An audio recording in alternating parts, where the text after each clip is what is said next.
الحمد لله رب العالمين والصلاة والسلام على نبينا محمد وعلى آله وأصحابه أجمعين. أما بعد. In our previous classes we have discussed a number of issues with regards to the first three conditions that the author has mentioned whenever he has stated in the beginning of this treatise شروط الصلاة تسعة, that the conditions of the salah are 9, al-islamu wal-aqlu wal-tamyiz. And we have taken these first three conditions in our previous classes with a bit of brief detail. In our previous class we were discussing the issue of at-tamyiz, and this is that the child must reach the age of distinguishment. And specifically with regards to the issue of salah that has been set and prescribed by the Messenger sallallahu alaihi wasallam in the narration that the author he had mentioned, muru abna'akum bis-salati bi-sab'i sinin, that you should order your children to establish the prayer at the age of 7. So with regards to this, there is an important point I need to add to that which has preceded, and that is again to emphasize that the order here is for the guardian and for the parent. So the obligation here is upon the parent. As for the salat, it's not obligatory upon the child, but it is obligatory upon the parent, upon the guardian, to order the child. And to order the child in a manner of encouragement, not by forcing them or with harshness or with rudeness. But this order here, this also includes the order for the parent to teach the child. So at this same age is the age whenever the child will begin to learn the prayer. So the child should be ordered to pray at the age of 7. So along with that is the order to teach the child how to pray as well. So one will not just let the child loose and tell him to pray and never teach him how to pray. Rather, he will be taught how to pray. And also this necessitates likewise that the child will be taught as well how to make the condition of the prayer, which is the tahara, and how to make the wudhu and the likes like this. So along with the obligation of ordering the child to pray at the age of 7 is likewise the obligation of teaching the child how to pray. Teaching the child how to pray properly, instructing the child and showing him in the house before the parent will bring the child who, for example, reached the age of 7 and brings him to the masjid and tells him to line up in the ranks. Before he does all of this, it would have preceded that in the home he had taught him. He had directed him, he had showed him that you stand here, you recite the Fatiha here, you'll start teaching him the Fatiha, so on and so forth. He would have learned these affairs. He would have learned these affairs before. He would have begun these affairs in the home with the family, with the father, with the mother, with the brother, with the sister, and the likes like this, learning the basic understanding of the prayer, not simply just ordering him to pray. The order for the parent or the guardian to order the child with the prayer, this is also an order for the parent to teach the child as well how to pray. So also the child will be taught likewise the tahara at this age as well. He can begin to learn these affairs. So he will not be ordered to pray while he does not know how to pray, and he will not be ordered to pray while he does not know how to make tahara, which is one of the greatest conditions of the prayer. Rather, he'll be taught these affairs along with the fact that he's being recommended and being encouraged to pray and not forced to pray. So these are some of the important points that people of knowledge they mention with regards to this condition, and as well those that have preceded. So al-islamu wal-aqlu wa-tamyiz, we have seen that these are in general, these are conditions for the correctness and the acceptance of all of the actions of worship. So every action of worship, it must be performed by one who has fulfilled these conditions here, along with whatever other conditions are required for that particular action of worship. So al-islamu wal-aqlu wa-tamyiz shurutun li-sihhati kulli ibadah. These are conditions for the acceptance of every action of worship. After this, the author he says, rahimahullah ta'ala, ash-sharutu ar-rabi', the fourth condition, rafu al-hadithi wa huwa al-wudu'u al-ma'ruf. And now the author he moves on to the fourth condition. We mentioned in the beginning the order that the author he mentioned them, al-islamu wal-aqlu wa-tamyiz, these have preceded. After that he mentioned rafu al-hadithi wa izalatu an-najasa. Rafu al-hadithi وإزالة النجاسة. So the fourth one and the fifth one, these two here are related to the issue of الطهارة. رفع الحدث is removing the hadith. Removing the hadith, which is a description that will come to a person whenever he has invalidated his wudu. Whenever he has invalidated his wudu, he will have with him a hadith. So this is something that will prohibit him from praying or performing any other action that the tahara is a condition for the correctness of that action, like a tawaf, and likewise touching the mushaf and the likes. So this is raful hadith. And the other condition that he mentioned, number 5, is izalatu an-najasa, removing the impurities. So the hadith is a spiritual affair, something that is the description in the one who is upon the hadith, then he's in a state of ritual impurity, a ritual impurity. And as for the izalatu najasa, which is the condition number 5, then this is a physical type of impurity. This is a physical type of impurity. So for the correctness of the salah, both of them have to be removed. Both of them have to be removed. So the point now is that these two conditions here, shart al-rabi' wal-khamis, they are both included in the issue of al-tahara. In the issue of al-tahara. We take them individually as the author he has mentioned them, rahimahullah ta'ala. But before that, we take a brief introduction with regards to the issue of al-tahara, because of its importance and likewise because of the benefit that we hope from that from Allah subhanahu wa ta'ala. So the people of Nara, as they mention al-tahara lughatan al-nadhafatu wal-nazahatu an al-aqdari al-hissiyya wal-ma'nawiyya. Al-nadhafatu wal-nazahatu an al-aqdar al-hissiyya wal-ma'nawiyya.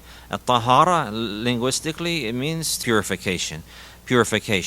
So linguistically in the Arabic language, an-nadhafa wal-nazaha an al-aqdar, yani that a person he would cleanse himself and remove himself and stay away from all of the filth. Al-hissiyya wal-ma'nawiyya. Al-hissiyya wal-ma'nawiyya. Al-hissiyya yani the tangible and the physical filth.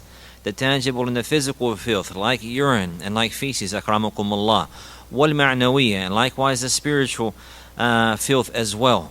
The spiritual filth as well. So a person who cleanses himself and purifies himself and stays away from feces and stays away from the urine, or if it gets on his clothing, and he takes the means to avoid that, and if it falls on his clothing or on his body, he also takes the means to remove it and to purify his clothing from that and to purify his body from that, and likewise his surroundings, so on and so forth, then this is considered a tahara.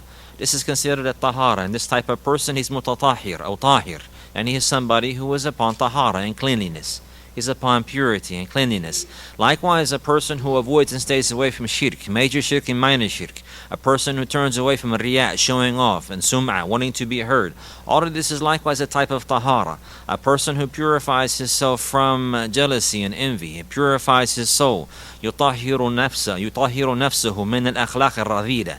That he'll purify his soul. يزكي نفسه من الأخلاق الرذيلة الرديئة, from the lowly manners and the lowly conduct, like having jealousy and envy for others, and also having hatred and animosity towards the believers, and having bad thoughts about the believers, or being arrogant, or being self-amazed with one's own actions, and the likes like this, purifying oneself from the likes of these manners and conducts, then this is also considered a tahara. This is also considered a tahara. So linguistically, a tahara includes both affairs. And the second affair is the major affair, the purification of the soul and the purification of the heart. And this is what is discussed whenever we discuss the issues of tawheed and aqidah and the likes like this, the purification of the soul with the proper creed and proper belief, and purifying the deen and making the actions entirely and solely for the sake of Allah alone, and the likes like this, and purifying one's soul from all these foul and lowly manners of jealousy and envy and hatred and showing off and wanting to be seen and wanting to be heard and to have position and status in this worldly life, and showing preference and love to the worldly life over the hereafter, and being self-amazed and being deceived by one's own actions and the likes like this, and being arrogant and proud, so on and so forth. All of these are those filthy and lowly manners that he must purify his soul from, and this is called a tahara. Likewise, tazkiyatun nafsi a tahara is a type of purification. But what is intended in this chapter here when we're discussing the issue of a tahara for salah, from the condition of salah, this one is a specific type of tahara. And the people of Nara, as they mentioned, raful hadithi wa ma fi ma'nahu wa zawalul khabith. This is the definition of a tahara with regards to Yani the issue that we're discussing now. Yani in the terminology of the scholars of jurisprudence. In the terminology of the scholars of jurisprudence. At-tahara, it is two aspects. رفع الحدث وما في معناه والزوال الخبث. This is the definition. رفع الحدث وما في معناه والزوال الخبث. To remove the hadith and that which has the same understanding as the hadith, and likewise removing the impurities, the physical impurities. So now, in order to understand this definition properly, we'll have to understand the reality of the hadith. So we know the definition of at-tahara, رفع الحدث وما في معناه والزوال الخبث. So now we say, what is a hadith? What is the hadith? So at hadith, the people of knowledge, they mention وصف قائم بالبدن. وصف قائم بالبدن يمنع من الصلاة ونحوها مما يشترط له الطهارة. وصف قائم بالبدن. It's a description that will be inside the body. It's a description that will be established in the body. وصف قائم بالبدن يمنع من الصلاة. It will prohibit the salah from being accepted. It will prohibit the salah from being accepted. ونحوها مما يشترط له at-tahara, and that which is like the salat or similar to it from that which at-tahara or purification is a condition for. So this is the hadith. So in general, we will say that an example of a hadith is passing gas. The person who passed gas, now he has brought the hadith. So now he's in a state of ritual impurity. So now he's in a state of ritual impurity. A person who had passed urine, or he had relieved himself, and the likes, number one or number two, then he has a hadith with him, and in this manner, he is in a state of ritual impurity. So this is the hadith, and this is what happens whenever there's a hadith. So the hadith, it must be removed. رفع الحدث وما في معناه. رفع الحدث وما في معناه. So we know the hadith now. It has to be removed. And the hadith likewise is two types. حدث أصغر وحدث أكبر. حدث أصغر وحدث أكبر. A minor hadith and a major hadith. A minor hadith and a major hadith. So the minor hadith is like passing urine, or relieving oneself. In number one or number two. And likewise, like passing gas, and also eating the meat of the camel, and also sleeping, sleeping a deep sleep, going into a deep sleep. And there are other issues likewise that we discussed. These are some examples of that. These are some examples of the minor hadith. If a person has a minor hadith and he wants to pray, he has to lift that. He has to remove that. And the obligation for removing the minor hadith is to make the wudu. And this is what the author is mentioning here. وهو الوضوء. رفع الحدث وهو الوضوء المعروف. He's referring to now specifically the minor hadith. But likewise, no doubt, there's also a major hadith as well, and that will also have to be removed if it is present. So we discuss now al-hadith al-asghar, and as for al-hadith al-akbar, the major hadith, and this is from al-janaba.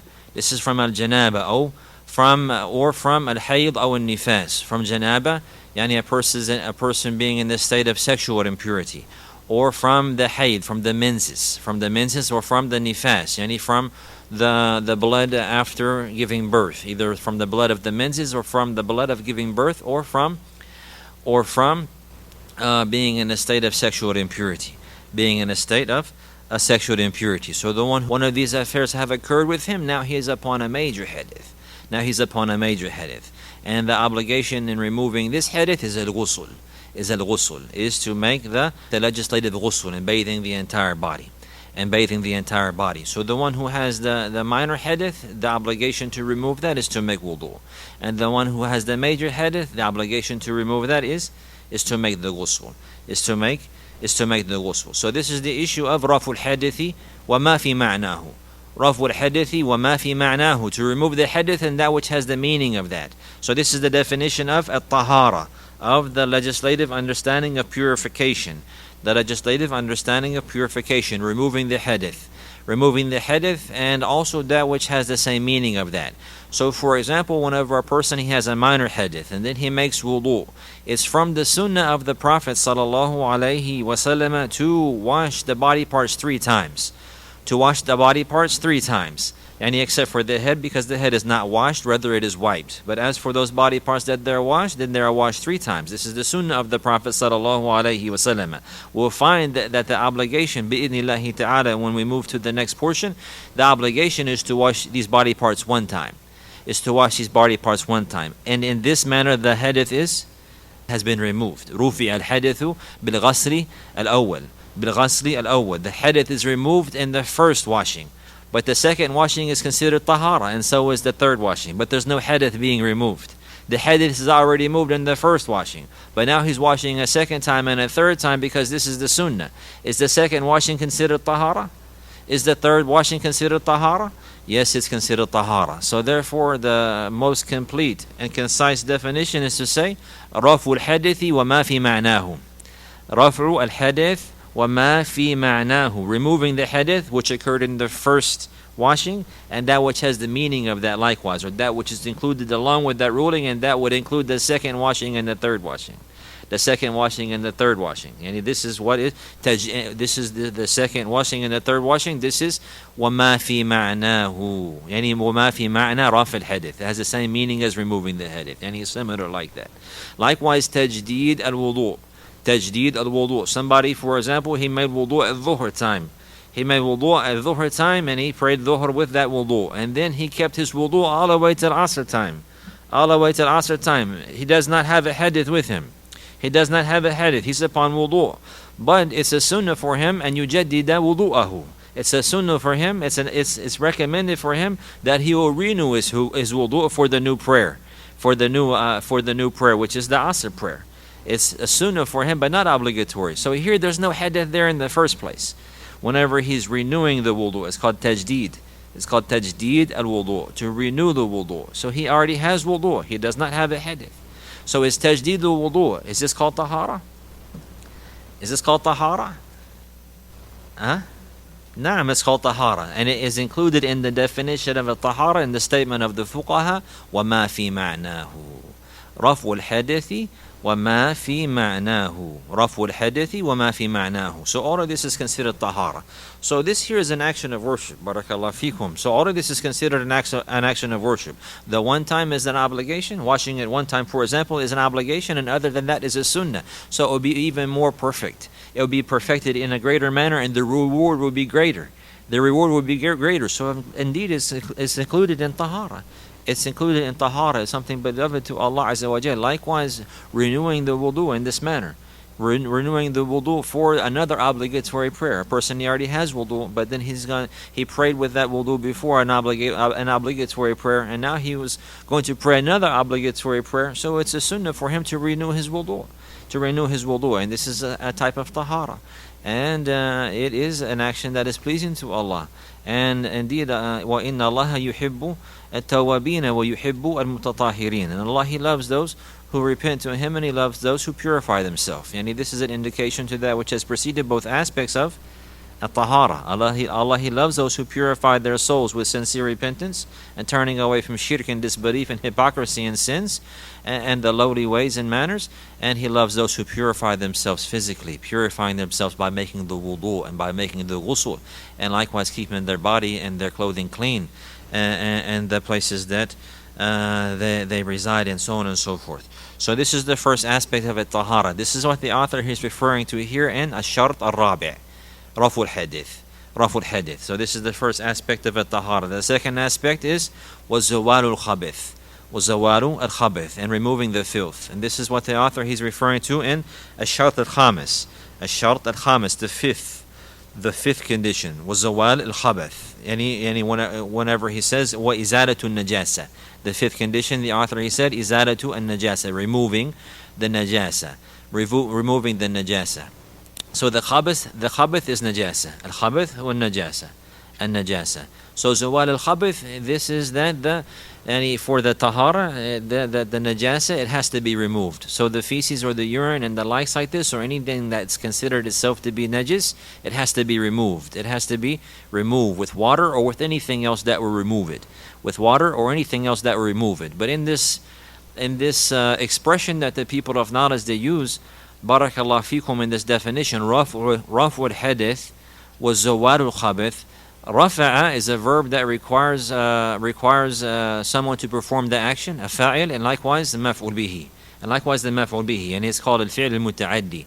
But as for zawal al-khabith, zawal min zala, and zala is fi'lun lazimun. So we have a benefit from here that is derived from understanding the Arabic language. And this is a ruling in the religion, and showing us the importance of striving to learn the Arabic language, and nahw and sarf and balagha and so on and so forth. So raful hadithi, the people of knowledge mentioned there must be an intention for this. Raful hadithi, a person, he has to intend this. Yani yarfa'u hadathahu bin niyyah. Yarfa'u al-hadath bin niyyah. Yanwi and yarfa' al-hadath. We'll find that this is a condition from the conditions of wudu, and niyyah, that he has the intention to remove the hadith. As for the khabith, then it's not a requirement to have an intention for it to be removed. So therefore the people of knowledge, they use the terminology zawal al-khabith, that the khabith will go away. The khabith will be removed. Whether a person, he intended to remove it himself, or it was removed even whenever he did not even know. So if a person, for example, he had a drop of urine on his clothing, akramakum Allah, then it's incumbent for him to remove that. Either so if he knew that and he removed it himself, then it goes away. Even if he forgot about it and he just left it and then it was washed, somebody else removed it for him, then it goes away. The ruling is the same. Or even if there is urine fell on the ground and then the wind blew dirt on it and then the sun dried it up and then eventually it just went away. It went away because of the environment. Then the ruling is established. The tahara has occurred, because removing the khabith, removing the impurities, the physical impurities, is not required to have an intention for that. So however it's removed, if it's removed, the ruling is established. Alhamdulillah. So there's a difference between the two. So these are two different issues. One of them is physical and tangible, and one of them is a spiritual aspect. It's from the meanings and the ideas. It's something that is established in the body. So the al-hadith al-asghar يقوم بأعضاء الوضوء. الحدث الأصغر يقوم بأعضاء الوضوء. The minor hadith is established in the body parts of the wudu. It'll be in the body parts of the wudu, because the definition of the hadith, what is that? Wasfun qa'imun bil badin. Wasfun is a description. Qa'im, that's established in the body. Where is it at? The hadith al-asghar qa'imun bi'a'dha' al-wudu. The minor hadith is established in the body parts, here in the body parts of wudu. That's why it will be removed by simply making wudu, and bringing water to the body parts of wudu in the legislative manner. That hadith will go away. As for al-hadith al-akbar, qa'imun bil badini kullihi. فهو وصف قائم بالبدن كله. It's in the whole body. That's why he has to wash his whole body. In order for the hadith al-asghar to go away, he has to have. In order for the hadith al-akbar, the major hadith, to go away, he has to have the intention to remove that, and then put water on his entire body. He has to have the intention to do that, and then put water on his entire body. In this manner, the major hadith will go away. So we have to understand the difference between the two. Removing the hadith, this is something that's in the body, you cannot see it. As for the khabith, and this is something that's outside of the body and you can see it. And it's something physical. So for example, akramakum Allah, if a person, he went to the bathroom and he passed urine, there's two affairs happening here with regards to tahara. If you pass urine, so now there is a hadith that had occurred. أحدث حدثا ببوله بإخراج البول. The hadith occurred now because he passed urine, and likewise the urine is there in the place where it comes out. The urine is there on the body part, on the organ where the place it comes out. So both of these, in order for the tahara to be established, which is a condition for the salat, and both aspects are a condition for the salat. Al-Rabi' wal-Khamis. They both have to be removed. So there's a way to remove both of them. This is what he's talking about now. So the hadith has to be removed because of the urine coming out, and the urine itself has to be removed likewise. So this is called tahara. Raful hadithi was zawal al-khabith. Wallahu a'lam, the author, he chose to use the other term izalatul khabith, because now he's talking about the condition for salah itself. That this person, he needs to, if it's on him, he has to remove it. If it's on him, he has to remove it before he enters into the prayer. But as for in general, the khabath, it will be removed with in any manner that the actual that the essence of that is removed. Whether it's with water or with wind or any other manner that it is removed, whether it's with an intention or without an intention, whether somebody did it or whether it was removed by the environment and the likes like this, then it's removed. As for the hadith, this is the khabath. As for the hadith, it's not removed except with an intention. It's not removed except with an intention. Except with an intention. So this is some important issues here. So the author, he says, الشرط الرابع رفع الحدث. الشرط الرابع رفع الحدث. The fourth condition is removing the hadith. Now we know what is intended here. The author, after that, he says وهو الوضوء المعروف.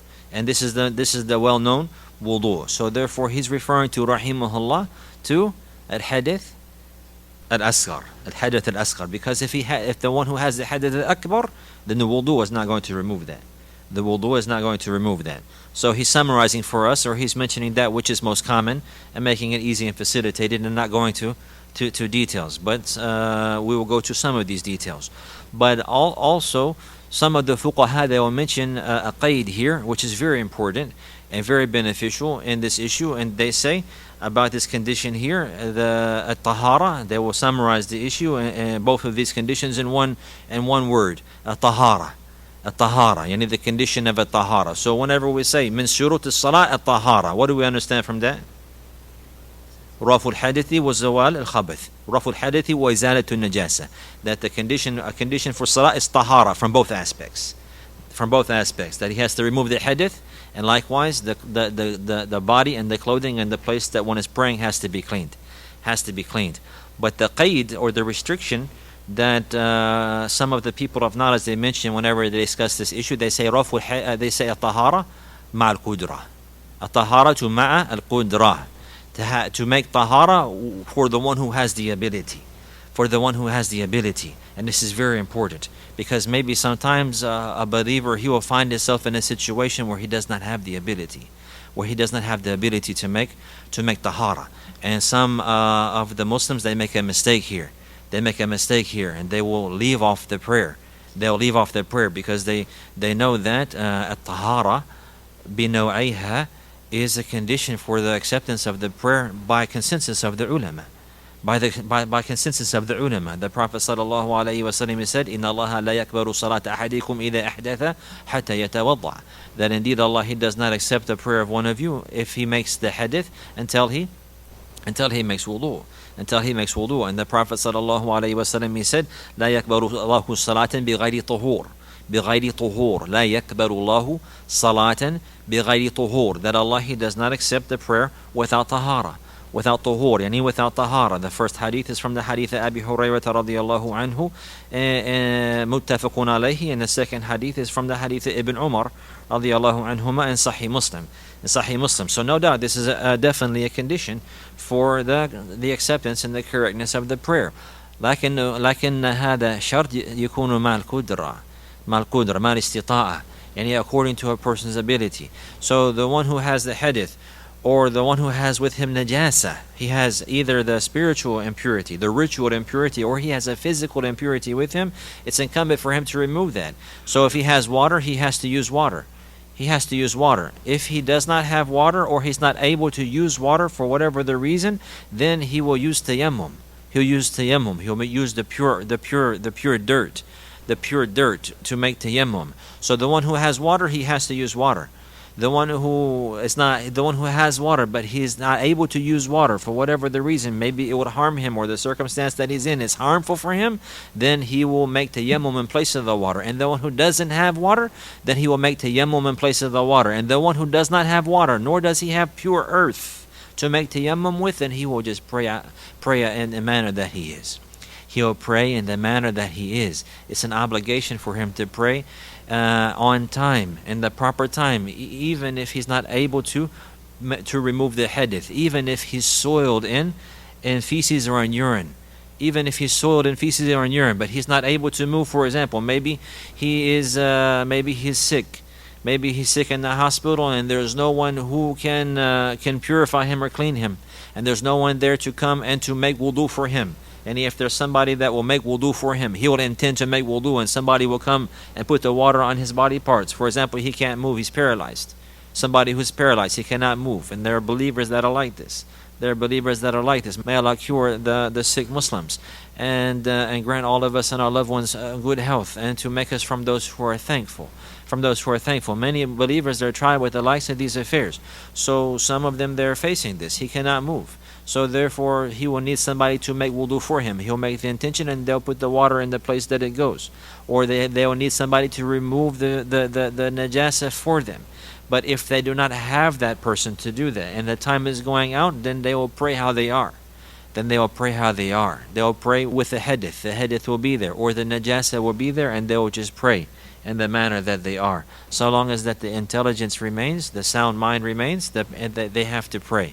So it's not an excuse. They will not be able to say, oh, I have a hadith with me, or I have najasa on me, and the likes like this, so I'm not praying, I'm in the hospital, or I'm in this condition, or maybe sometime a person, he'll be chained or shackled and he cannot move freely, or he cannot come out of his cell, or he doesn't have water, he doesn't have access to water, so on and so forth, and the likes like this, then he will pray in the manner that he is.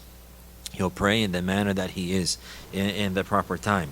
So this is an important point. Yani the shart al-tahara ma'a al-qudra, along with the ability. So the one who has the ability, no doubt the prayer will not be accepted except if he uses the water, or except if he doesn't have the ability to use the water, then he makes tayammum, and he will not be accepted in any other way. But the one who does not have the ability for this one or this one, then now he will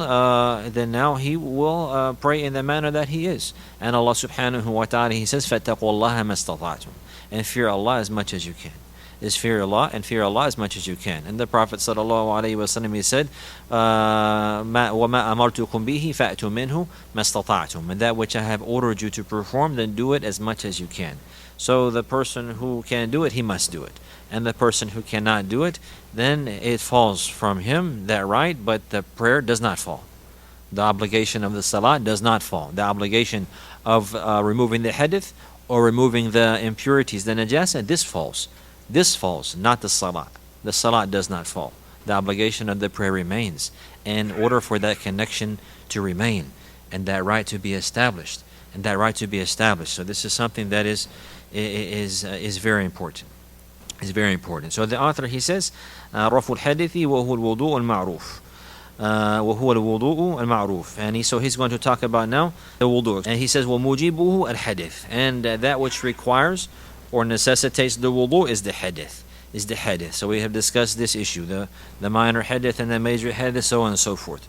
So now with regards to a shart al-rabi', with regards to the fourth condition, which is removing the hadith, the author, he's going to touch on a number of masail here, very important issues. The first one is going to mention the conditions of wudu.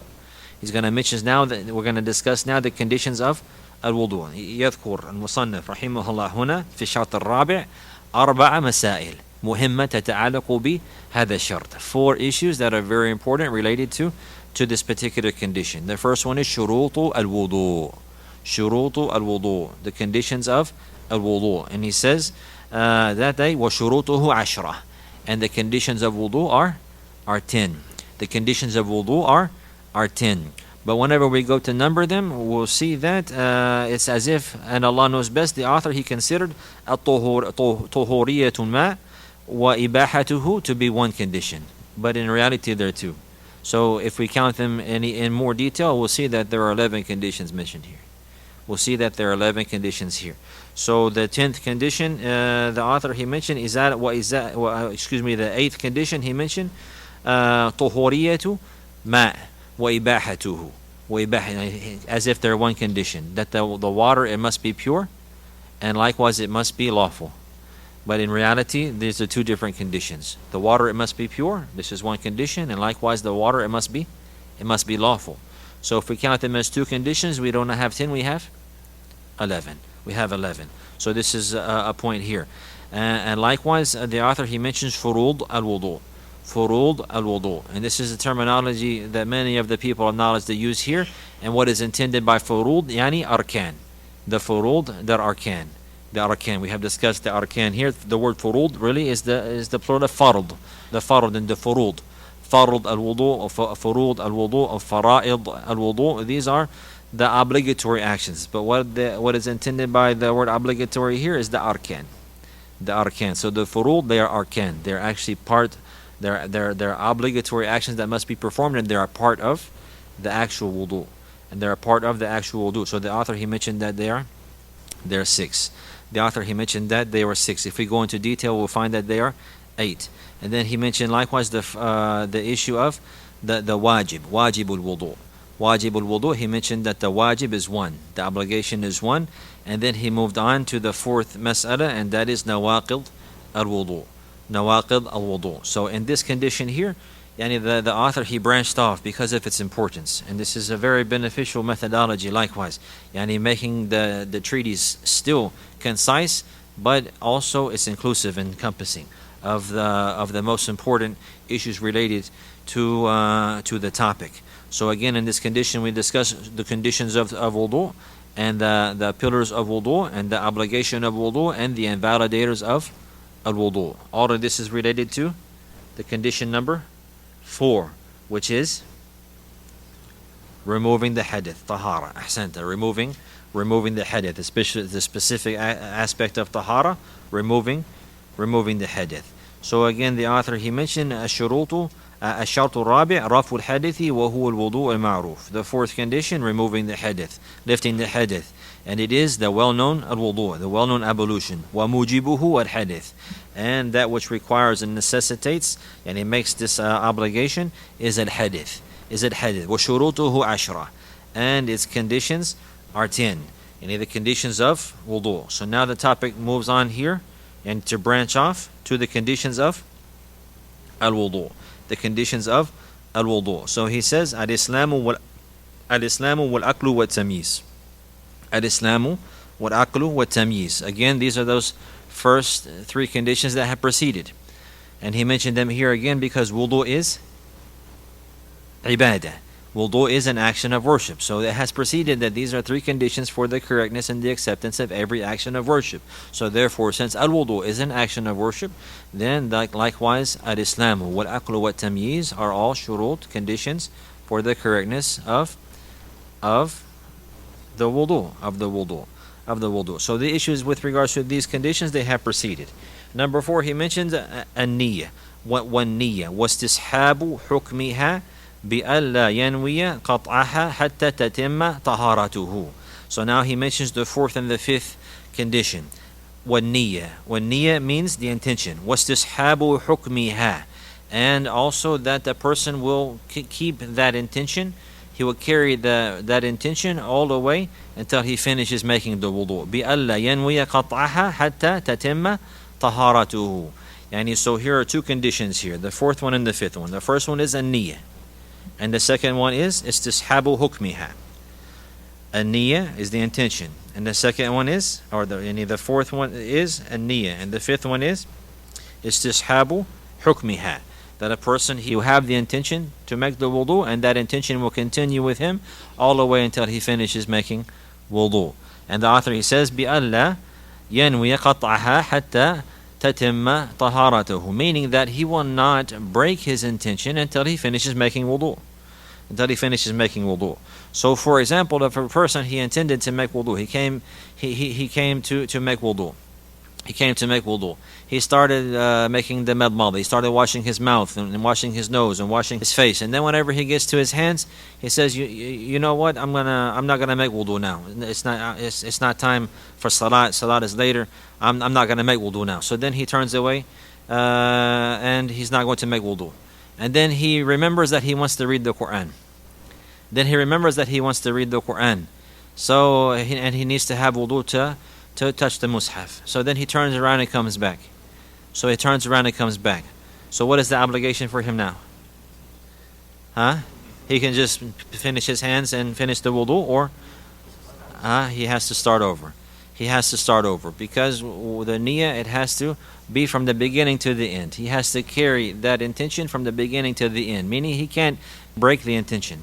So this person, he intended to make wudu. He began making wudu. Before he finished, he broke the intention.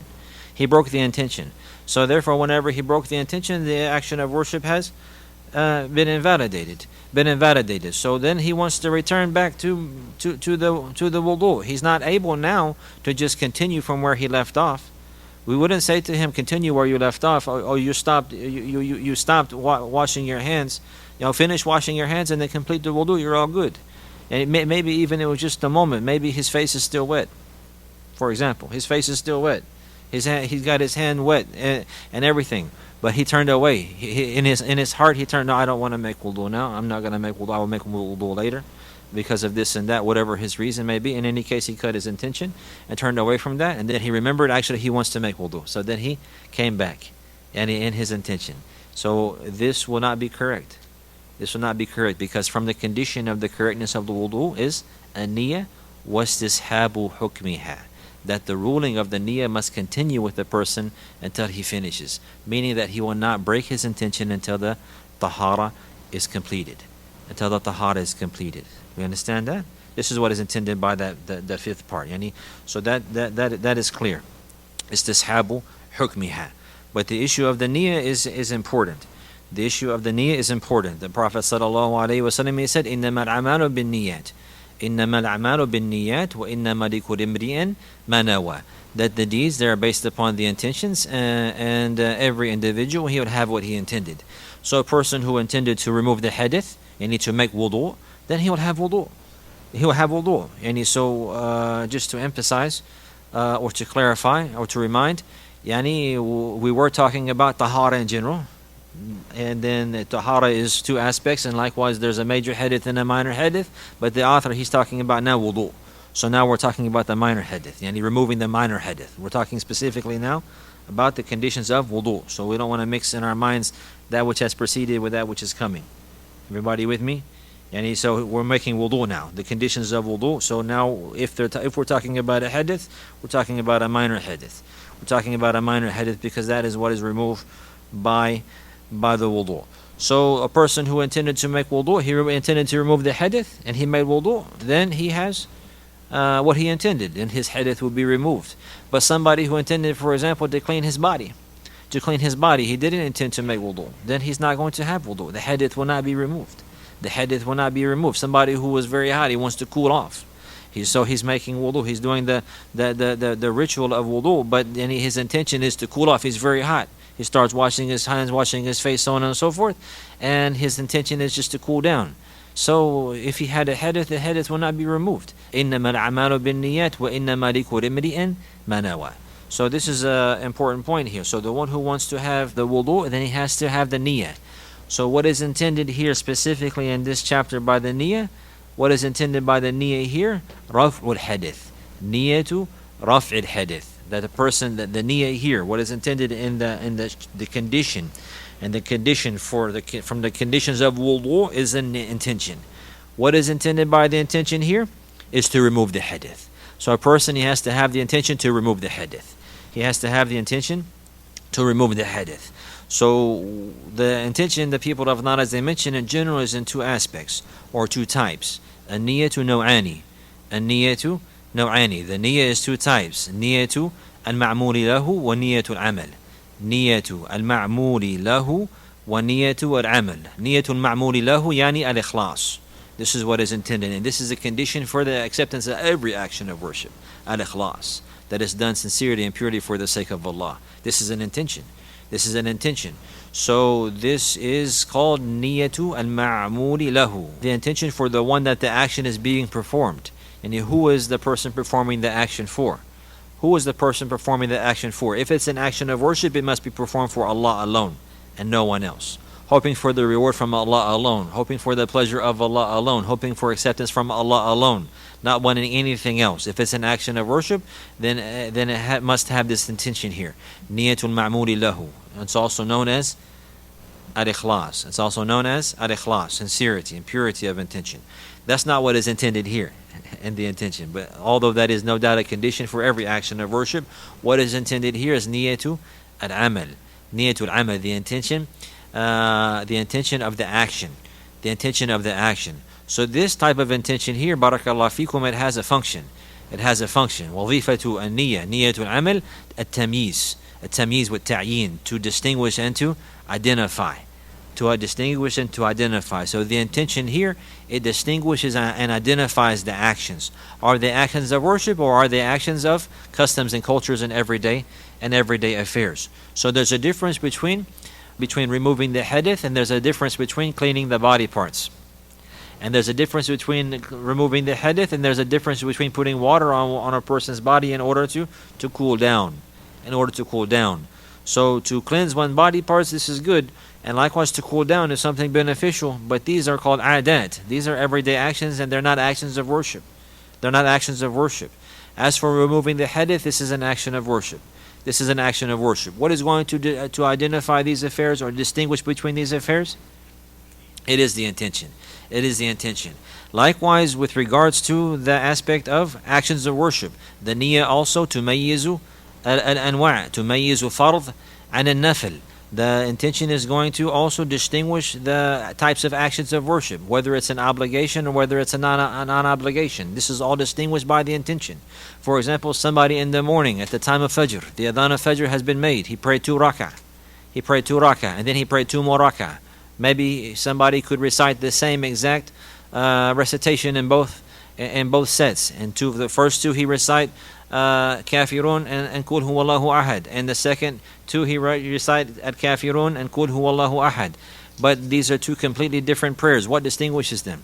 If you look at them outwardly, they're exactly the same. 2 rak'ah, the same recitation, at the same time, basically, at the time of Fajr. But they're different, and they have different reward, and the responsibility of the 2 are different. What distinguishes that difference? The niyyah, the intention. So the first 2 would be a sunnah. They're not obligatory, and if a person he performed them, he has a great reward.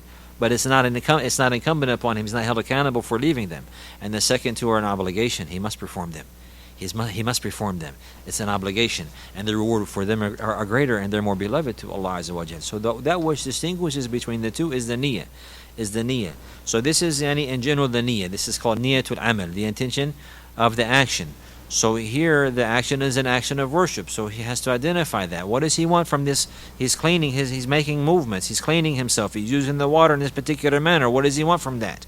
If he's making wudu, he has to want to remove the hadith.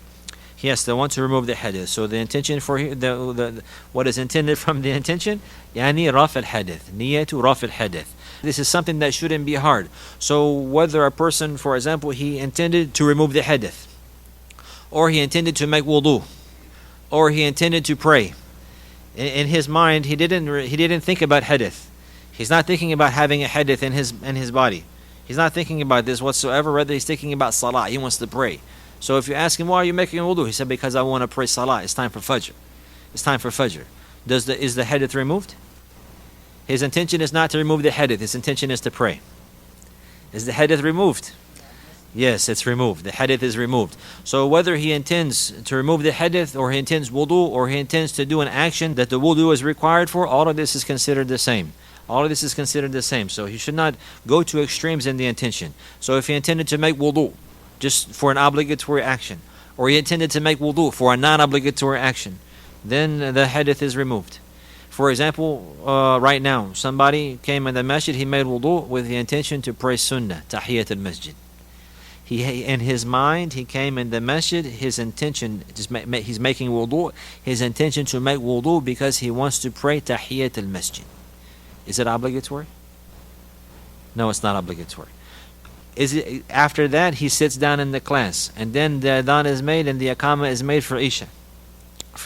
Can he pray Isha with that wudu? Yes, he can pray Isha with that wudu. Because whenever he made that intention and he made that action, then what happened? The hadith is removed. So this is what is required for the prayer. And the Prophet ﷺ, he said, لا يقبل الله صلاة أحدكم إذا أحدث حتى يتوضأ. So he mentioned that the obligation is to make wudu.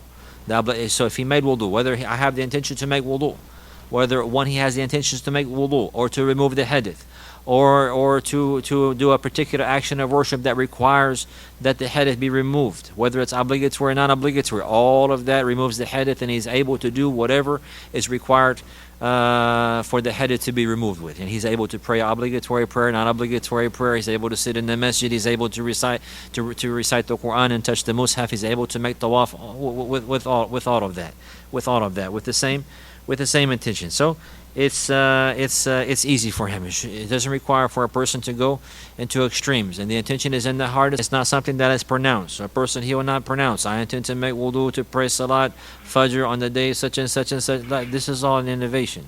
This is all takalluf. This is all going to extremes and the likes like this. Some people, they go to extremes with the intention, and this is a point where shaitan plays with people who do not have strong foundation and knowledge. And he'll play with them with regards to this, and he'll whisper to them, and many of them, their worship will become very hard and very difficult for them, because the shaitan will play with them and keep them in the restroom, akramakumullah, for a long period of time. Some of them, they'll come out missing half of the prayer, or missing all of the prayer, or missing takbirat al-ihram, because he's going back. Did I make an intention? Did I do this? And going to extremes, and the shaitan is laughing at this person. This is not something that is difficult. The people of knowledge, they mention that if we were required to do an action that there's no without an intention, this would be considered that we have been taken into account for something that's not possible. If we were required to do any action without an intention, then this is considered a taklifu bima la yutaq. The person, he will be required to do something he's not able to do. He's not able to do. Go to the store without an intention. Purchase something without an intention. Go to sleep without an intention. Eat some food without an intention. Choose chicken over hamburger without intention. You can't do it. You can't. It's not possible to literally do something without an intention. A person, he's going to go through his life with intention. He's going to be intending to do the things that he's doing. So it will not be possible to do an action of worship or any of these deeds, to make wudu, or to wash one's hands or one's face, or to put water in one's mouth, or to stand in the front line, to raise one's hands and say Allahu Akbar, except he has intention. It's not possible.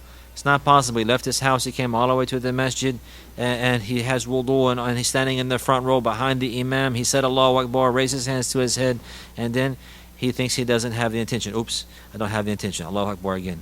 Allahu Akbar again. I didn't have my intention. Or some of them, they want to have, the intention has to be right with the takbir. Allah, it's very, it can become a big problem. It can become a big problem for those people who fall into this. And this is from the traps of shaitan. The worship should be delightful. It should be easy. It should be beloved to a person, not hard. After this, the author, he mentioned the sixth condition for al-wudu' وانقطاع موجب. وانقطاع موجب. انقطاع الموجب يعني السبب. الموجب يعني سبب الوضوء. The reason for the wudu, or the thing that is causing the obligation for the wudu, is the hadith. The action here. So that has to stop before the wudu will be correct. So this is what is intended. انقطاع الموجب. That the thing that is requiring for the wudu to be made, it must finish. It cannot continue. It cannot continue. For example, somebody is passing gas, and then he starts to make wudu. He starts to make madmada while he's and there's still gas coming. He didn't wait. The gas is still coming, and the likes like this. So the wudu is not going to be correct. Or if it stopped coming, and then he's making wudu, he's making madmada, and he's putting the water in his mouth and his nose, washing his face, and then the rih, it comes again. The gas comes again, more. Like, for example, the gas came a little bit, and then maybe came a little bit more, and then he starts making wudu, and then it comes again. So now the reason for the wudu, it didn't stop. The reason for the wudu, it didn't stop. So therefore the wudu is not going to be correct. Or somebody, for example, if he's passing urine, and then he's from those people that after he finishes passing urine, sometimes maybe a few drops will continue to come for a moment, And this is something that some people are tried with, and not everybody is tried with, and not everybody thinks this that they have that they really have this. So this is something that is real, but not everybody is tried with it. So, but some people are tried with the whispers of the shaitan, and they think they have it, and they don't have it. So this is something that one would be careful about. But the point is now, if somebody had it, and if that after they pass urine, that they know from their self after that sometime, maybe 1 minute later, or maybe 2 minutes later, or maybe right after that, or even sometimes some people that have a problem, maybe like 5 or 10 minutes later, something will come, and it's something that they know. It's not whispers. It's not whispers. It's something that they know. So they have to wait. They have to wait till this stops. Or likewise, sometimes whenever a person he's sexually aroused, the medhi, yani the fluid that comes out before ejaculation, the fluid that comes out whenever a person is thinking about intercourse and the likes like this, then maybe it will come. It will continue to come, and it will not stop for a moment. It will come, and then it will continue to come, or even sometimes after having sexual intercourse, maybe the fluid will continue to come a little bit, yani for some time. Another type of fluid will continue to come, so a person has to wait till this is all finished before he goes to make wudu. If it's yani from the sexual impurity, before he goes to make the ghusl. So the hadith, the hadith, it has to stop. The reason for the hadith has to stop before it can be removed. So this is what is intended here. That the hadith, the reason for the hadith, the passing of the urine or the feces or something coming from the private area, from those pathways, or passing gas and the likes like this has to completely stop before a person begins the wudu. And if it comes while he's making wudu, then the wudu will be invalidated, because the hadith is something that prohibits the wudu. يَمْنَعُ مِنْ الصلاة وما يشترط له. This is the whole issue, is that the hadith prohibits the wudu, invalidates the wudu. So if it's coming while he's making the wudu, this is contrary. He's making the wudu, and then something is coming to invalidate it at the same time. So that thing that invalidates the wudu, it has to stop completely, and then he makes wudu. This is what is intended here. This condition here is in general a condition except in the case of somebody who has a hadith al-da'im. الحدث الدائم, and the author, he referred to this in the last condition, وَالدُّخُولُ الْوَقْتِ عَلَى مَنْ حَدَثُهُ دَائِمٌ لِفَرْضِهِ, that the hadith, it must stop. This is a condition for the correctness of the wudu. This is in general, but there are individuals who are tried with certain type of illnesses where the hadith doesn't stop, and they're known in three main issues, and the first one is al-istihada. Al-istihada is the type of blood that will continue to come from the privates of a woman even outside of the time of menses. It's not the blood of menses, it's another type of blood, damul fasad. So this is something coming from the privates, and in general this is a hadith, and it breaks the wudu. But if we were to make this condition in this person's case, they will never be able to make wudu, because this is something that's always coming without any intention from the individual. Like the woman who has al-istihada, the irregular bleeding, is also the one who has salas al-bawl. Salas al-bawl is a type of condition whenever the urine comes from a person, it will drip from a person without any intention from himself, and it will continue to come, and it will not stop. It will continue to drip. Yani a person, his organ will drip unconsciously. Either it will continue to drip always, or it will just drip sometimes, and a person, he has no control over that, and he doesn't know when it will happen. Some of them are more severe than others, but this is a case called salas al-bawl. So he doesn't have control over that. So maybe he's going to make wudu and it's coming out, he doesn't know, and or he can't stop it. Or if he wants to wait to make wudu whenever it stops, it doesn't stop, or he doesn't know when it will stop. It's an illness that he's facing. So therefore this condition is not applied in his case. Likewise, there's another issue called istitlaqu ar-rih. Istitlaq ar-rih, a person who gas is always coming from him. Gas is always coming from him unwillingly. Like the gas will continue to come whenever he can't help it, either with the sound or without a sound. It's a condition. Not somebody who's gassy a lot. This is not what is intended. And this is a person, he cannot hold his gas. The gas will come from him unwillingly, and it's coming from him a lot. He can't control it. So if he's told that you can't make wudu until the gas stops, the gas is not stopping. The gas is not stopping, or if he doesn't know when it's going to stop, because it's a case that he's facing, it's a condition that he has. So therefore, this is not a condition in the likes of these circumstances. There's another condition in place of this condition. The author mentioned it in the end, and that is that this person, whenever it's time for the obligatory prayer, he will make wudu whenever the time for that prayer comes. Whenever the time for that prayer comes, and not before that, he will make wudu, regardless of the situation. Regardless of the situation, whether it's coming out, whether the blood is coming, whether the urine is coming, whether the gas is coming, he can't stop it. Whenever the time for the prayer enters, then he makes wudu, and then he prays whatever he prays, the non-obligatory prayer, the sunnah, he prays the obligatory prayer, he reads the Quran from the mushaf, he makes tawaf, he does whatever he needs to do while having that tahara, all the way until the time of the next prayer comes, or all the way until the time of that prayer goes out. So whenever the time of that prayer goes out, his wudu is invalidated with the time. His wudu is invalidated with the time. I'm mentioning it now in general, and we'll discuss it in brief more detail with some of the evidences, inshallah, whenever we come to this point, but just so that we know the exception here. Just so that we know the exception here. So the condition, inqita'u mujib. Inqita'u mujibin. We see what is intended by this. This is the sixth condition. This is the sixth condition, and this means that the thing that necessitates, or the reason for the obligation of wudu, it has to stop.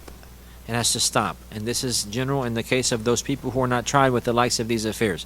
As for the woman who has the istihada, or the one who has salas al-bawl, or the one who has istitlaq al-rih, then this condition falls off of them, and they have another condition, and that is that they do not make wudu except until the time of the salah, any of the obligatory prayer. Whenever they want to pray the obligatory prayer, they wait for the time of that prayer, then they make wudu, and they will remain upon tahara all the way until the time that prayer goes out, so long as they do not do another, and so long as they do not invalidate their wudu from another means. They're excused from the means that from the issue they have.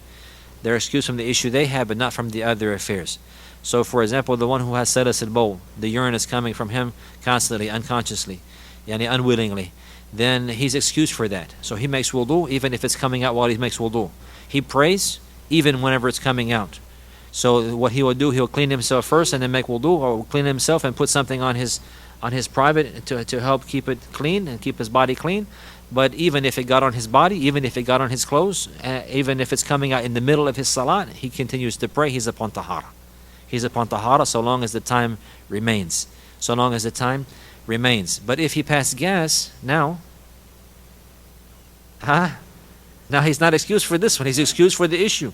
Al-mahdhur biqadri al-haja.